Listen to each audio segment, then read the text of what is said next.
Hello, everyone. This is Ray Kiernan with Copter Concepts.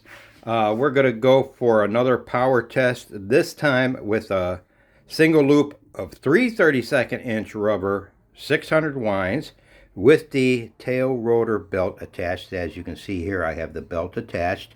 I did decide to swap out the spring to the 16 gauge wire spring that is attached to aluminum couplers with marine epoxy. This assembly is already set up for over 48 hours, so I know it's fully cured, so we shouldn't have any problems with it. If this is successful, I'm going to go ahead and finish the covering, and then we're going to go ahead and go for flight because I'm pretty confident with this spring assembly. And then I'll make a backup spring of 18 gauge. I got some 18 gauge guitar string wire coming in through the mail. Should be here by next week. So I'll make an 18 gauge assembly just to have.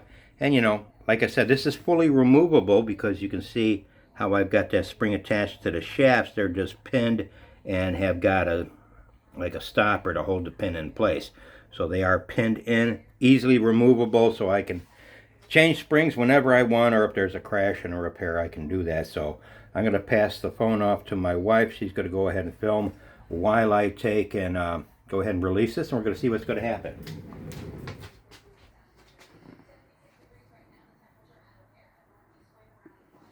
Okay.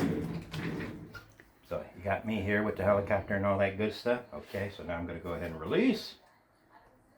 And I hold the gearing together with just my finger. There's plenty of room to hold it so it doesn't unwind. I'm going to release it. Here we go. Nice. Oh yeah, very, very nice. I see no kind of strange oscillations. I've got plenty of torque coming from the tail wheel that I can feel. So spring worked absolutely beautiful. Very smooth operation. I mean, there's almost no noise, and I didn't feel any shaking of any kind.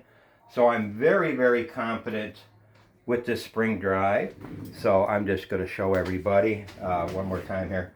So I'm going to go ahead and start the covering process here. But I did want to show everybody one more time with the tail wheel attached and the different spring 16 gauge swap out, but everything works beautifully. And I think reason for kinking of the spring, when I tried this before many years ago and I kept on kinking the springs, is because I was holding on to the main rotor assembly, then releasing the rubber, and that put tension immediately on the shaft and the spring.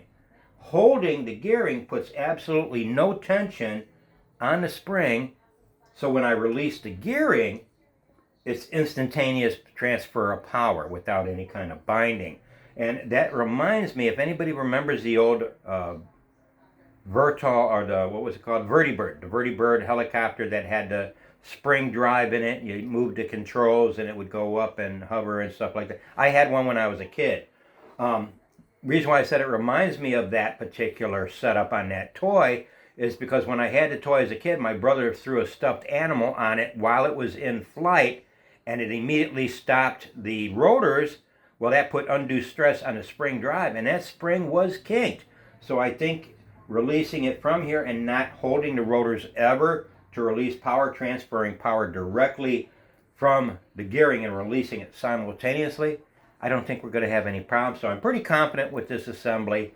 So I'm going to go ahead and start the covering process, get all the little sub wings on it. If you see over here, I got the move a little closer on, there you go. I got the sub wings, missile, the jet intakes, the rocket launchers. I have all that all set up and ready to go. I weighed everything out. Total weight for this thing with everything attached to it is going to be around 40 grams. Mind you, there's 90 grams of nose weight here. The nose assembly and the lead weight that I put in nose to balance this model out. So that brings it to 40 grams. If it wasn't for the nose weight and about the 9 grams of weight there, I think there's like 6 or 7 grams of lead weight in the nose. This model would only weigh about 32 grams complete. So I'm going to go ahead and start assembling everything, covering it, show more photos of it, and then we'll go ahead and do a a higher power test on it. I'm going to leave on this side here. I'm going to make a hatch that I can open here. So this way I have access to the spring drive, you know, for any oiling or repairs that might need to be made, or spring swap out. But I'm going to leave a hatch, little hatch I'm going to make out of, you know, foam plating and covering it with tissue, so I can open and close this and, you know, do any kind of maintenance I might need to do on it. Okay, so that's it for now, everyone. Thank you for watching my video. This is Ray Kierna, Copter Concepts, signing off. Thank you.